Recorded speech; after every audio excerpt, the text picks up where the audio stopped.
You're listening to Operation Self Reset Public Speaking Tips.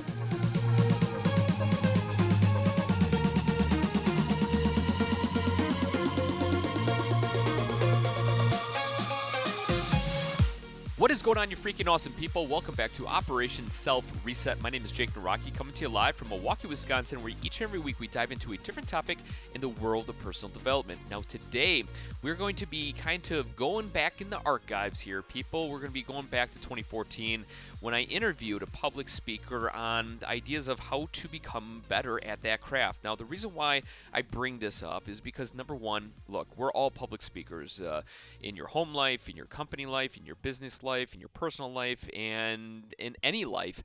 You're speaking to people, 1 to 120 to a million, whatever it is. You're a public speaker, and all of us could get better at that craft. I think that's the truth. And so this episode is not so much to tell you the exact ways to become a public speaker, but it's more of the ways of how to set up a presentation and how to refine your ideas to make sure that when you do deliver a story, when you do deliver a message, when you do deliver that movement that you want to create, you can at least have the right ammunition, the right firearms, if you want to call it that, to make sure you're ready to go and ready to roll. Now, before we get into the interview, I want to say a couple of things. Number one, it's always good to escape. Recently, I went on a bachelor party to Denver, Colorado. We went whitewater rafting. We hit up Vail. We hit up Glenwood Springs, where the natural springs are, and of course Denver. And it was a quick trip, but it's been a long time since I've been out in the wilderness, disconnected from my phone, disconnected from my computer, and just hanging out with close friends, And we whitewater rafted all day on Saturday, and it was a great experience. Like I said, because when you're in a raft, you don't have technology, and it's just a reminder to you and myself that if you can, or you have the ability to, or you have the chance, try your best to cut the cord. Your best to get rid of the phone, rid of the computer, rid of TV, go out in nature, and just experience nothing. Experience the glamour and the glitz of nature. It's easier said than done. I get it. We're all busy. Try to incorporate your schedule. It's just a public service announcement. There's nothing more that I can really say to that. But the real reason why we're going to be talking about public speaking today is this. Next week, Thursday, I am part of the Brilliant Breakthroughs live event that's going to be happening here in Brookfield, Wisconsin on June 21st. And if you want to find out more information, please head on over to your email and send me an email of your interest, and I will give you all the details. All you have to do is send me an email to jake@operationselfreset.com. If you live locally, if you're a small business owner, this event will help you truthfully. My forte, I guess, niche in this event is to entice you and to build you up to the point that you can go and create a podcast to benefit your business. That's my forte, and I'll be speaking on that for about 45 minutes. There's other great speakers about building apps, about mental side, about sales, all different types of topics that will truly be crucial for your business growth. So that's my little advertisement, my little disclaimer, my little thing that I'm pitching to you guys today. One last thing before we get in the interview, I just want to give you guys a little up to speed on this interview. The individual that we're listening to is named Richard Brundage. I met him in an airplane ride from Milwaukee to Seattle. He gave me his card well before I even thought about creating a podcast, but he said he was a public speaker, had a couple of books, and so I finally decided to email him and to follow up, and luckily I did. He gave some great tips, some great ideas to help me, and of course they're going to benefit you. Now this interview is about 4 years ago. Now you're maybe thinking, well, Jake, I'm looking for the newest, the cutting edge, all that glitz and glamour. Look, I think there's a lot of great ideas and new theories in the world of public speaking, but there's nothing better than the classic iconic things that you and I should be doing on a regular basis, but we're not. And this is one of those episodes. It's like a classic book, right? It sits on your bookshelf. People have read it many a times. It maybe was published, back in the 1900s, 1920s, but yet it still applies today, and the exact same thing that is going on here with this interview. So with that being said, I appreciate you guys, and we'll see you on the backside of the show. Last thing is, you can tell I'm a new podcaster because my voice is a little shaky, and needless to say, it's just kind of funny to hear my style back about 4 years ago. So enjoy. Okay, welcome OSR community. Today we have a special guest with us. His name is Richard Brundage. He's talked to government officials, medical, legal, law enforcement, and also other entertainment companies about critical thinking. And he has now moved from the news platform to more of the public speaking circuit on critical communication. How you doing, Rich? I'm wonderful, Jacob. Thanks for having me on. This is wonderful. Perfect.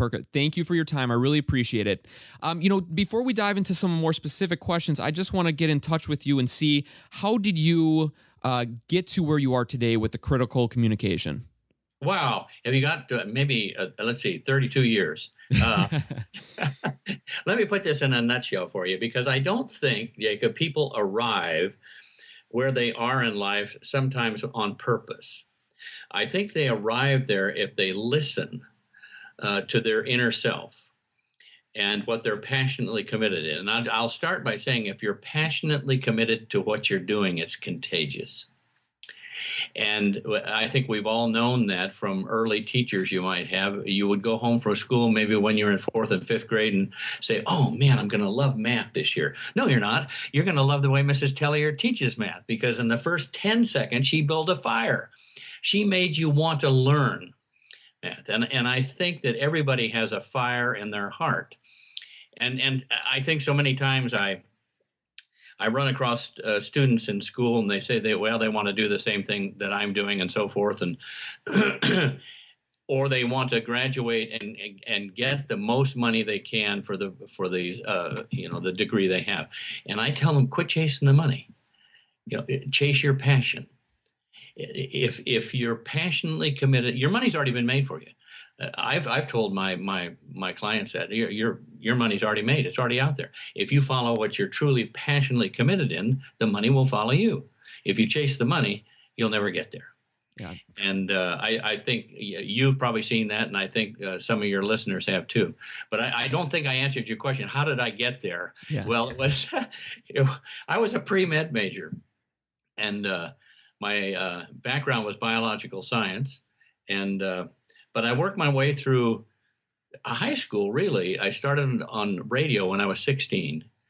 And I went to college, and I went into television later on. And I never intended to do any of those things. I thought maybe I would be a biological science guy and maybe go to med school or something. But maybe in my next life I'll do that. I don't know. It all depends on what happens to this affordable care. Right. But I think everybody has personal epiphanies in life, and I don't think I ever knew this was coming. But I worked my way around television, and I wound up about 20 years later anchoring this program and the chief correspondent for a program called Small Business Journal, which was on PBS back in the 80s. Well, I had taken a trip all the way from Washington, D.C. with my crew to Anchorage, Alaska, to interview the most successful business person this year. And it was going to be a great interview. And this guy was so passionate about what he was doing. And until we wired him up with a microphone and sat him down in front of a camera and a microphone. And then he became another person, because public speaking is the number one fear in the United States. Death is number 3. Wow. I'm not sure what number 2 is. I think it may be an IRS audit or something. Yeah, that could be. That's very scary. But this guy was so nervous, and he was sweating, and he was looking to heaven for guidance. He got the deer in the headlights look, and he was doing all the things that just are an anathema for a public speaker or being on television. So I did something I'd never done before. I stopped the interview. I sent the camera crew away, and I said, look, I can't go back to Washington with a story like this. You're going to have about a 5-minute segment on my program. You're the most successful business person this year in what you're doing. But sir, frankly, you look like a felon. And so I unloaded on this guy about all the things that made me feel comfortable in front of a camera, comfortable public speaking, because I think a lot of people aren't comfortable public speaking. And he was a quick study, And I brought the camera crew back in. I got a great interview from the guy, and I was packing up, getting ready to leave, and he said, "Could you stay one extra day in Anchorage, and I'll get the city leaders together. Could you teach us how to do this?" Oh. And before thinking, I said yes. But Jacob, the epiphany for me was that night in my hotel room. The things I was writing on that legal pad came from here, from my heart, not from my head, because I didn't study journalism. I studied medicine. Yeah. And the epiphany for me was when I delivered my first seminar the next day was how powerful the message is from your heart and not your head. People don't care how much you know until they know how much you care. It's really that simple. And you know what else? People have to be able to feel you before they can hear you. And all of that comes from the heart, not from the head.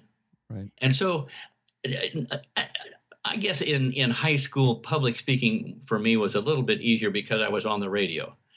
And then I was in debate and oratory in college, and which is really, really helpful. I mean, if there are any young people listening to this thing later on, and they don't teach public speaking, they don't teach oratory much anymore. They don't even teach argumentation and debate in law school, I don't think. But there's nothing more important than communication. That's what we do. Right. We do that every day. The way we eat, the way we walk, the way we talk. People make up their minds about you in about 5 seconds. Right. In fact, there was a recent study done by a doctor, and I can't remember his name, at Princeton, in which he showed two pictures of opposing candidates in a state that far away. They were running for a local congressional races. He showed people these pictures for 1/20th of a second. And in 70.4% of the time, the people who didn't even know these people picked the winner. Wow. And I mean, it's just absolutely awesome. And Malcolm Gladwell in his book Blink really pointed out how we, in a blink of an eye, make an assessment on the person speaking. Now, why is that? Do you think it's more of physical traits? Is it more of just the presence that they're, almost like the aura? Some people can recognize it. Yeah, you're absolutely right. Right. And I think that the wonderful thing for me, Jacob, was a combination between studying anatomy and physiology and the 44 muscles in the face and then doing journalism. Because by the time you're 30 years old, you can decode about 3,000 body language signals. Wow. And you can't say, well, I think that zygomatic matrix combined with the nasolabial fold and that mandibular arch, what it did. No, we can't name those things. But we know instinctively, if you've got a corner office and you're watching somebody come across the parking lot into work in the morning, can you tell what kind of day that person's already had? Oh, yeah. Of course you can. You don't even have to speak to convey a message anymore. So, yeah, is it a physical trait? Oh, absolutely. Yeah. So obviously that kind of launched you in the direction when that gentleman asked you, hey, can you talk to, the whole community of Anchorage and stuff, that really slingshotted you. Is that when the moment struck was like, oh, you know what? I should do this more often, or I should, go on out and. I think you're right, Jacob. I think there was a sense of, I had arrived. I had paid my dues. I had done what I did long enough to have something to say that might matter to people. And the discovery that this body language thing plays such an important part in how we communicate was something that other media trainers weren't doing. Yeah. They were teaching people how to respond in soundbite formats and memorizing things. But what they weren't teaching them was just to be them, just to be honest and establish empathy with their audience. Because, frankly, the two things we look for in people, and speakers are a perfect example. We look for two things: honesty and compassion. And when we find those two things, we're gravitated towards them. I mean, those were our mentors. We only had one or two mentors in our whole life. But what we look for them for was honesty and compassion. Yeah, no, for sure. Now, when you went up there for your first time to do this speech that you kind of knew, but you didn't have exactly a game plan. Obviously, the night before you kind of did like a bullet, list of, things to hit on and stuff. When you went up there and you obviously just said that I arrived when you went up on stage, were you nervous? I mean, terribly nervous. Yeah, okay. Terribly nervous. Okay. I mean, this is a new venture. This is not, Jacob, this isn't something where you walk in on the steps on the shallow end of the pool. This is when you go out in the deep end and just dive in, Yeah. And you keep thinking, am I going to swim or will I drown? Right.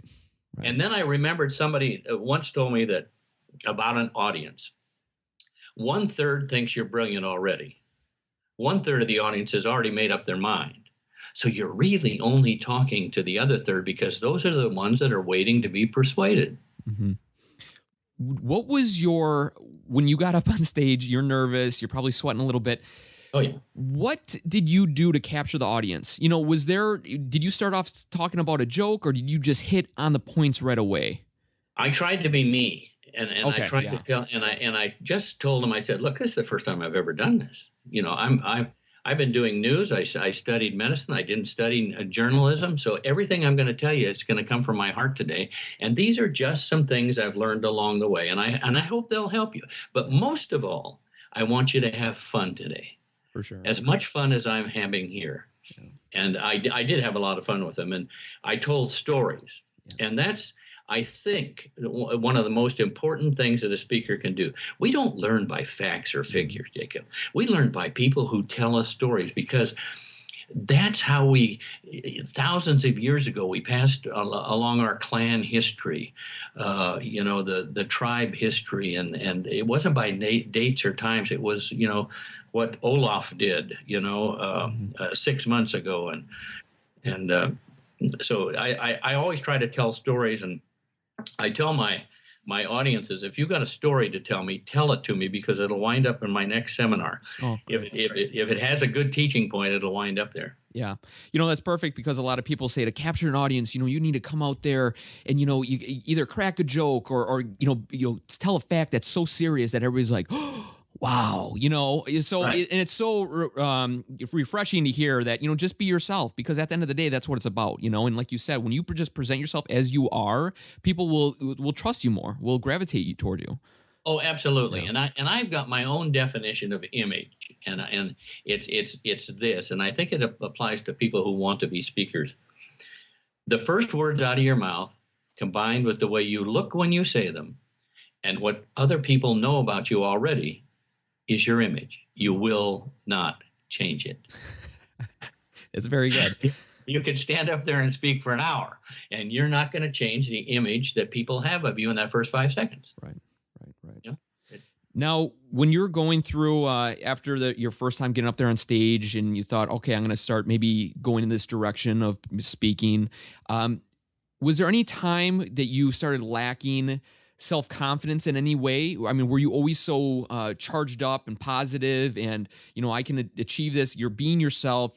I mean, were you happy with yourself? Did you at all felt, I wish, is there anything that I don't know how to describe the feelings, but was there any time that the self-confidence was lacking during the journey?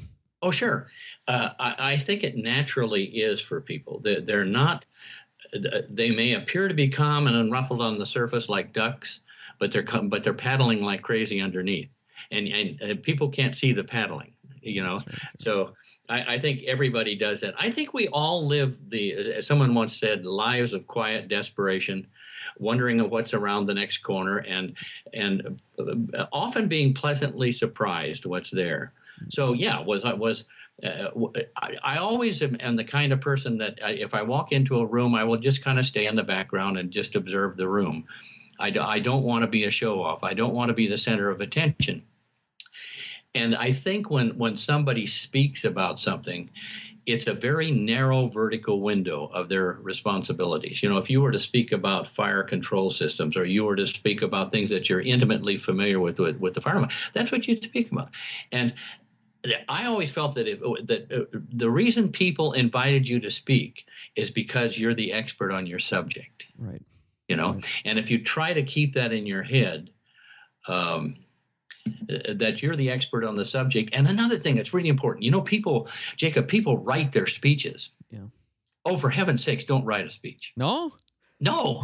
I mean, because most people write it like this on a keyboard, okay? You're writing it for the eye, not the ear, comma, he said. It looks good in newsprint, okay? But you write it out loud. Interesting. And then go through your speech, and on each paragraph that has a main teaching point, on the left-hand side, put a trigger word. And you will wind up with about 15 trigger words. Put those on a separate page and throw your speech away. And the reason you do this is because trigger words demand spontaneity. They demand you be spontaneous about the story you're going to tell, or the facts you're going to deliver, or the incident that you went through. And each time you tell it, you will tell it differently. But if you read it off a piece of paper, it's not you. Yeah. That's huge. That's a really good point, because like people, you almost want to have like a general conversation with them. You don't want it to be really staged and crisp and precise. No. You want it to flow naturally, and you want to bring up, and then you're laughing almost before you tell the story, so it intrigues people, so. Yeah. And if you get your tang tangled up, that's okay, because that's the way it works. See? Yes. Yeah, very true.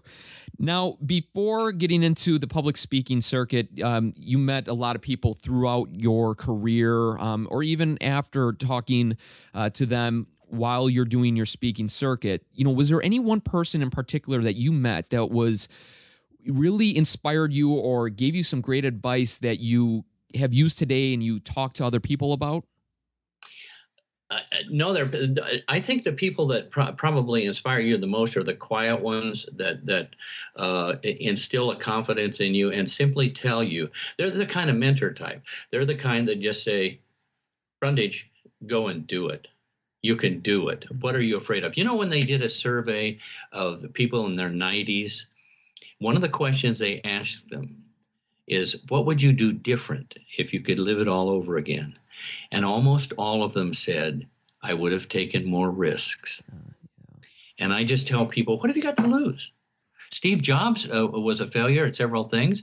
So was Microsoft, Bill Gates, at several things before they became successful. There's nothing wrong with failing at all, because you learn from that. Right. No, that's so true. Like the people listening to this right now, that's a big thing that's going on mentally with them. They have an idea for a product, or they want to start a business or a speaker, whatever it may be. There's so many times in their life that it's like, well, what are my friends and family going to think of me? What happens if I fail? Then I have to tell them the whole story of, how I failed, and they're going to laugh at me, and I don't even want to do that, Yep. So it's one of those things. Yeah, it's a huge point. And especially too, when you're 90 years old and you're saying, I wish I would have took more risks, as a younger person, it's almost like, I need to get out there, and we have to do what we need to do to make ourselves happy and find our passion, like you talked about. Absolutely. If you get, let me take what you're saying and amplify it a little bit. Sure. With the human evolution of the body. Our first brain was the gut, the enteric system, and people say, trust your gut. Right. Or I have a gut instinct. Okay. Now it goes to the next place it travels to is to the heart. And in the emerging field of neurocardiology, they've found neural tissues in the heart that actually communicate with the brain. And it gives off more electromagnetic energy than the brain. So the last place this impulse goes is to the brain. And that's where we get it all screwed up, because that's where we overthink it. And we do exactly the same thing you were thinking. Well, what are my peers going to say? Is this a career-ending statement I'm about to make? What happens if it's a wrong answer? What happens if I look stupid?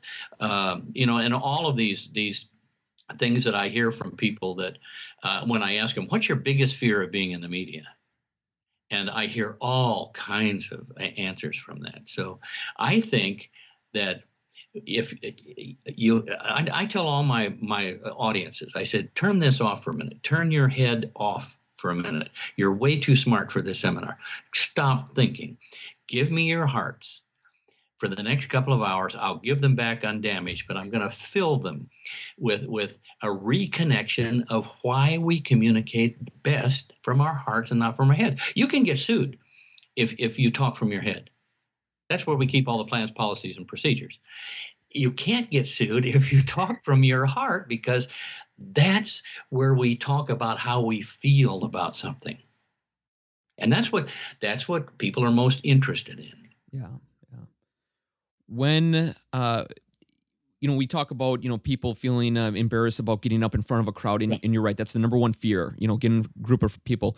Do you have any just quick tips? Obviously, we talked about, being passionate about what you're talking about, being yourself, presenting yourself well.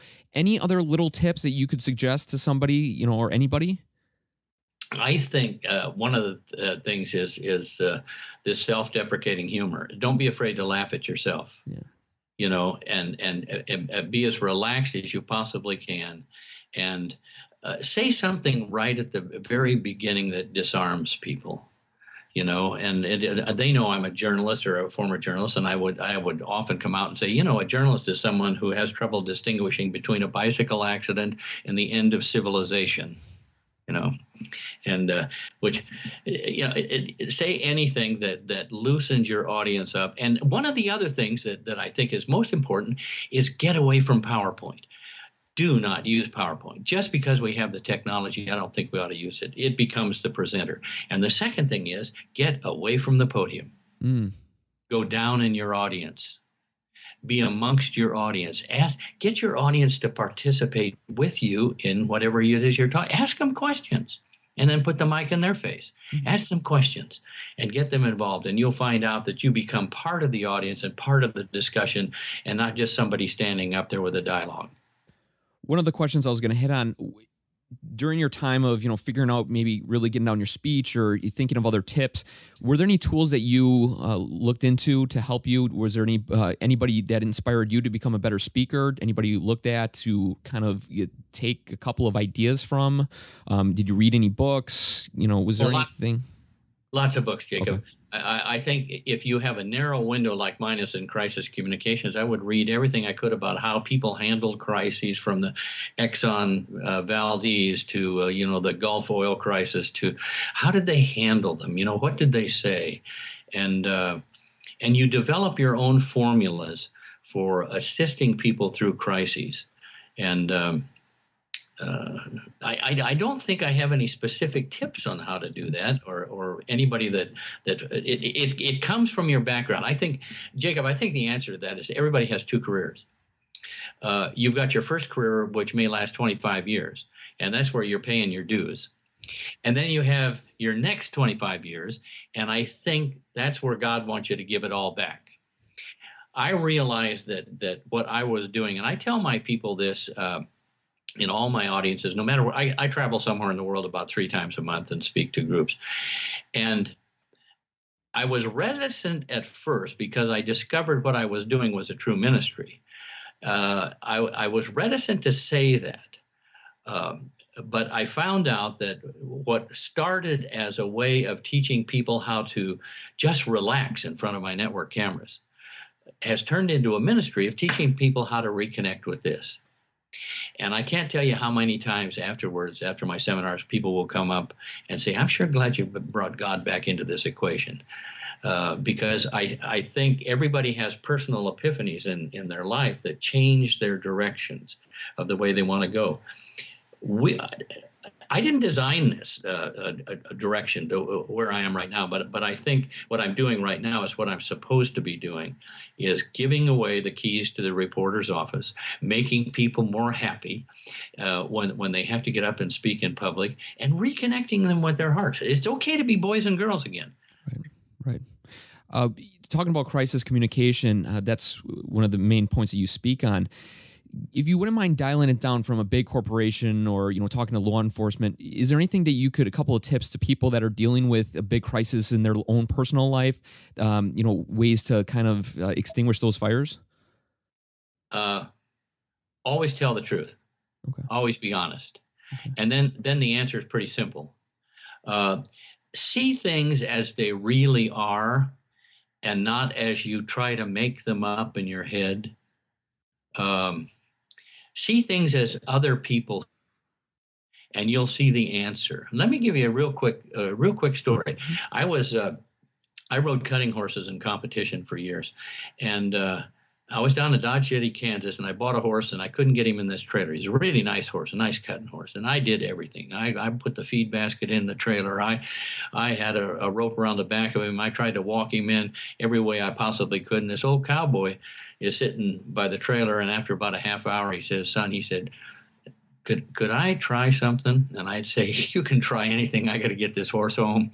He came over and turned the horse around and backed him in. And he went right in the trailer. And I said, "Wow." And he said, "No." He said, "See, you got to look at it the horse's perspective." He said, "What he can't see, he's not afraid of." And he said, that's the same way with dealing with people, is see it from their perspective. Because, Jacob, people are interested in themselves first, and then plans, policies, and procedures. No, that's perfect advice. That's and a great story to go along with that too. Now, there might be times that you obviously the energy that you get up there and is just remarkable. I mean, it's you just feed off the crowd, they're enjoying it, you're enjoying it. To get back on the stage night after night or what have you, how do you keep yourself in that state of mind? How do you keep yourself motivated? Yeah, that's a really, really great question. I try not to do that night after night. Okay. And that's why I only go somewhere about 3 times a month. You give away a tremendous amount of energy when you're on the stage, because not only are you concentrating on what you're saying, you're listening to what you just said, you're saying what you're saying, and you're thinking about what you're going to say. And then the fourth thing you're doing is trying to respond to what the audience's demands are. So you give all this energy away up there. And I just came back from a university in Southern California, Azusa Pacific University, and I taught 4 days in a row. And it was a grueling experience, but it was such an uplifting experience. It was a Christian university, and I had a different faculty and staff unit each time, each day I was teaching. So it was absolutely wonderful. Mm-hmm. If a speaker isn't tired after they've done with their speech, they haven't worked hard enough. Yeah, no. You should be emotionally and physically drained when you're done. Now, with your medical background, I would like to kind of dive a little deeper into that. You gave some really good points. Is time okay? Sure. Okay. I would like to dive a little more into that. Have you ever talked about or studied about, visualization techniques or anything like that? Seeing yourself up on the stage, people are enjoying you. It kind of brings your mind in focus and stuff like that. Do you mind diving into that? Yeah, there's 44 muscles in the face. And I love to teach doctors because they can name almost all of them and they have no clue how to use them. And that's where they put doctors into the Sue group or non-Sue group, is how well they communicate. Using your face is so incredibly important. Now, actors know how to do it. A lot of actors are very introverted. They don't like to talk about themselves. They like to talk about who they were in a movie. But they do understand the 44 muscles in the face and how important it is. I tell people, if you're going to write a speech, Jacob, if you're going to write a speech, do it the way I suggested. Put the trigger words down there, and then look into a mirror and tell that speech to that mirror without talking. Just use your face. And actors do that a lot, because they want to see the motivation. Look at Anthony Hopkins in Silence of the Lambs. He was on screen about 14 minutes in a 2-hour motion picture and won the Academy Award. What he could do with his face, even behind the mask, his eyes, his mouth, was absolutely incredible. They understand the power of body language, but it's something we don't teach. Right. If I'm not sure I answered your question. No, that's perfect though. Well, hey, standing in the mirror and talking to yourself with your face, I mean, that is great. I think anybody listening to this, there's going to be promotions, you're going to find a new job, and with the information you're providing, to walk into a room, notice, know the presence you have to bring in, and practicing your, who you are and what you're about, I think is huge to anybody, especially in today's day and age where it's tougher and tougher to secure a job and you're competing against other like-minded people, So, sure. No, really good points. Now, this podcast is about, changing the person you are to the person that you always dreamed of. We hit on points of, finding your true passion, finding out what really you're meant to be, find your journey in life. You talked about a lot of great points about, just understanding your presence that you need to bring in. Is there anything else that you can think of that would be beneficial to somebody that's not liking the journey that they're on and to change it? Obviously, we talked about the passion. Is there anything else that you would mind hitting on? Oh, sure. Listen to your inner self. I know that sounds kind of shop worn, but really you have an inner self. Trust your gut instinct. What is it you've always wanted to do? Somebody once said, if you really, really want to do something, the universe will conspire with you to make it happen. And I absolutely think that's true. If you truly, not kind of want to do it, or gee, I wish I might do this or something. No. If you really, really want to do something, you can do it. Mm-hmm. Yeah. There'll be a lot of people who will help you do it, and you'll refine it in your own mind. Yeah. No, and that's huge. But like we hit on before, so many people are, scared, of changing careers. The fear of the unknown. And that's a big any form of stasis is preferable to change. People will stay in a miserable job rather than risk the unknown. And that's what those 90-year-old people were talking about, Jacob. Yeah. Don't be afraid to risk the unknown. If you're not happy where you are, go and find something that you're absolutely. There's two different kinds of people. The people who wake up in the morning and say, I got to go to work. And then there's the kind of people who wake up and say, I get to go to work. And when you get up in the morning and you say, I get to go to work, you've arrived. Well, on that point, I think we will wrap this up. I really appreciate all the information and the tips you have given myself and the community listening to this. I can't say thank you enough. Great tips and just amazing things that I think all of us can pull away some great information. Good. Jacob, thank you so much. I'll leave you all too with a quote that I heard a long time ago from somebody that struck my heart. The person said, words are sacred. They deserve respect. If you can pick the right ones and put them in the right order, you can nudge the world. Very good. And I think everybody can nudge the world if their heart's in the right place. For sure. Yeah, thanks for having me on. Yeah, thank you. Awesome interview, awesome guy, and it's always fun to see your progression from where you were to where you are today. And like I said, these are iconic ideas. Thanks again to Richard for not coming back on the show, but for at least reappearing. I think this is my first reappearing podcast from the archives of Operation Self Reset. Hopefully that benefited you. Hopefully that gave you some ideas and some wow factors to move you in the right direction. Look, all we're looking for is small little single hits. We're not looking for the grand slams. We're not looking for the home runs. We're looking just to get up in the batter's box and to swing away. So with that being said, I appreciate you guys full-heartedly. If you're interested in the live event that's going to be happening next week, June 21st, 2018, email me, jake@operationselfreset.com, and I will get you all the correct information that's needed to make sure that you will see myself and a big group of individuals helping you support your business. So with that being said, be freaking awesome. I appreciate you guys, and until next week, Wednesday, have a great week. We'll see ya.